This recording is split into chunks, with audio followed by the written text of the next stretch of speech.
Salut, sunt Casian de la Snobless.ro, blogul consumatorilor informați și responsabili. Și dacă îți pasă ce bei, urmărește-l. Astăzi voi face un review a un produs care sună cel puțin ciudat. O să vedem de ce. Este vorba de VAT sau VAT 69.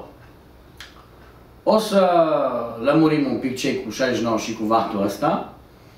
Însă, înainte de asta, o să vă spun faptul că este o sticlă rotundă, de culoare verde, cu o etichetă pe fond negru cu scris alb și cu bordură galben ocru.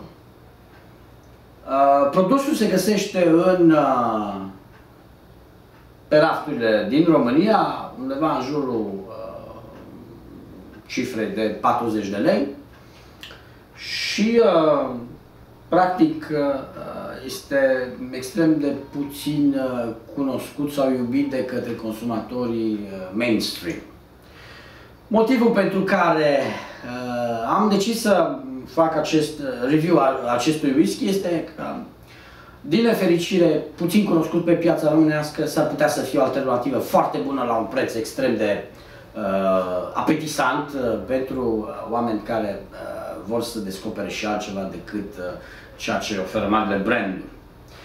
Așadar, VAT 69, VAT 69, Blended Scotch Whisky, established, deci este un blended, stabilit în 1863, da?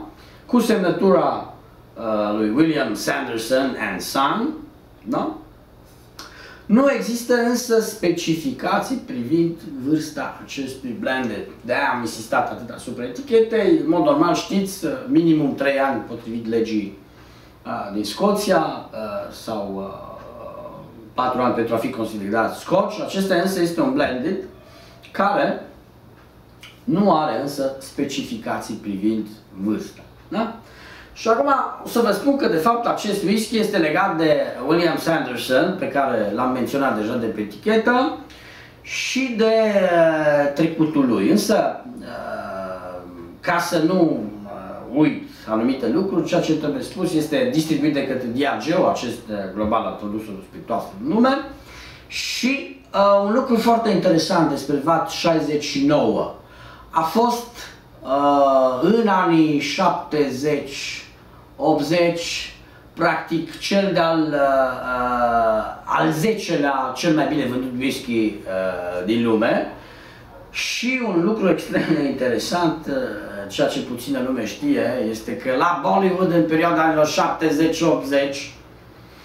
imaginea iconică din filmele indiene reprezentau pe ticăloșii bogați, perverși, bând acest VAT 69.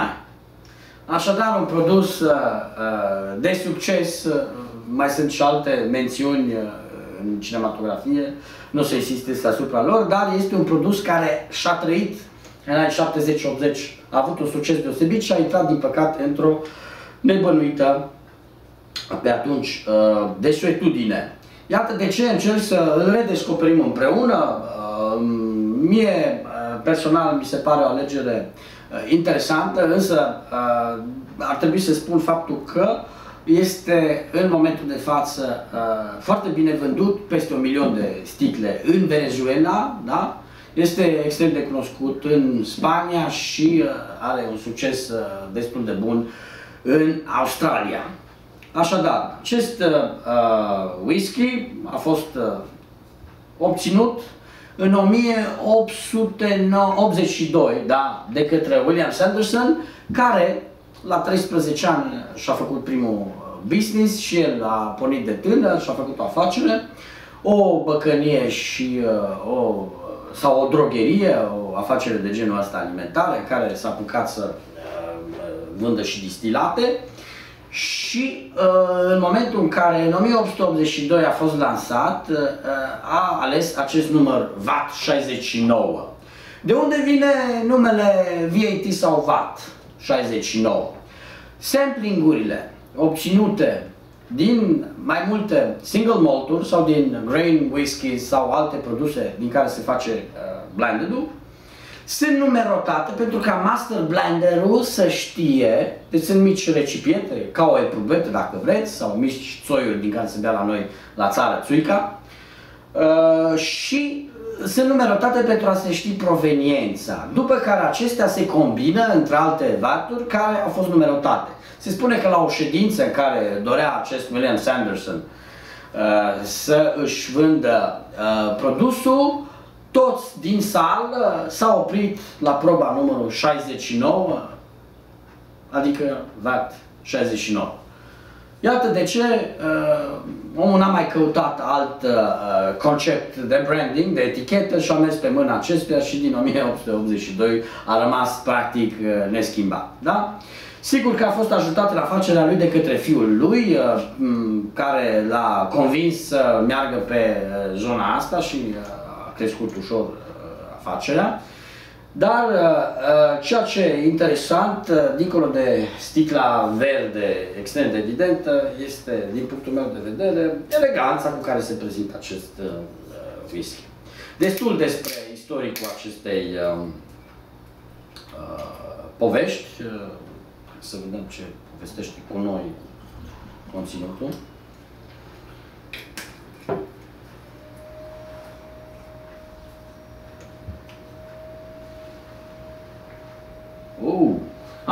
Foarte plăcut la mirosit, chiar așa nedistilat, neamestecat cu apă. Nu e deloc agresiv mirosul, nu are același iz alcoolic cum îl găsim la whisky-urile un pic mai comerciale sau mai ieftine. Deci este un miros extrem de plăcut, dulceag, ușor chiar, fără foarte multe sofisticări, poate eventual ceva vanilie. Hai să vedem cum e și... Da?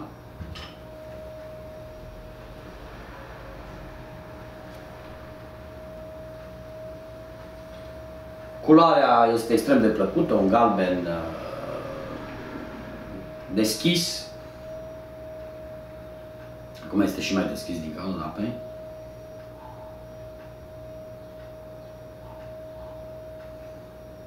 Se simte ușor malț și ceva afumătură, ceea ce e clar este poarta amprenta whisky-urilor din Speyside, malturilor din Speyside.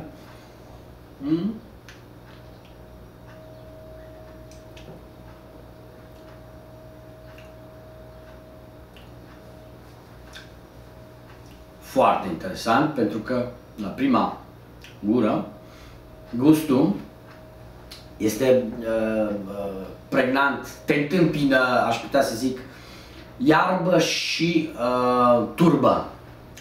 Ceea ce mă face să cred că nu e clar, nu e doar din zona asta, ci și zona de turbărie. M-aș gândi undeva spre hibride, specifice mai ales whisky-urilor insulare, din Islay mai ales, sau Islay.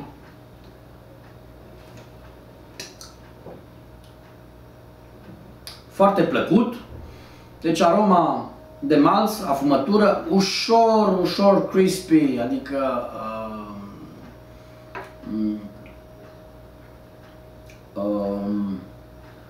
sau mi se pare mie că este ușor crocant, undeva îl simt așa, parcă pe capătul sau pe lateralul limbii, cu o combinație interesantă între amăreală, gust salmastru ușor, foarte interesant, plăcut, de ținută. Din punctul meu de vedere, chiar este un whisky fain. Din ce am citit, este clar că este o combinație din lowlands, deci din whisky-urile din zona de jos, nu din highlands, cu alte cuvinte un pic whisky-uri mai moi, dar și din Islay. Blanesque este unul dintre cei care construiesc de fapt structura acestui whisky. Îl recomand deja, e un whisky de ținută, cu raportul preț-calitate extrem de bun. Îi dau fără discuție un 7,5, este deja unul dintre whisky-urile care sunt extrem de plăcute pentru a fi degustate. Deja este un whisky care merită intelectualizare. Cam atât despre acest whisky, îmi place, inclusiv la nivel de post-gust, este foarte plăcut, rămâne încă destul de persistent, chiar dacă nu e atât de lung, e decent post-gustul. Îl recomand a fi băut mai ales cu prietenii și eventual pe muzică de jazz, cred că s-ar potrivi cel mai bine. Așadar, cam asta este despre VAT 69. Nu uitați, e foarte important ce, cât și cum beți, pentru că Noblesse oblige și dacă v-a plăcut materialul, vă rog să dați subscribe și share. Până data viitoare, îmi permit să vă salut cu același salut din scoțiană, după ce îmi pun și un cup de asta. Slangy Bah! Cheers, mates!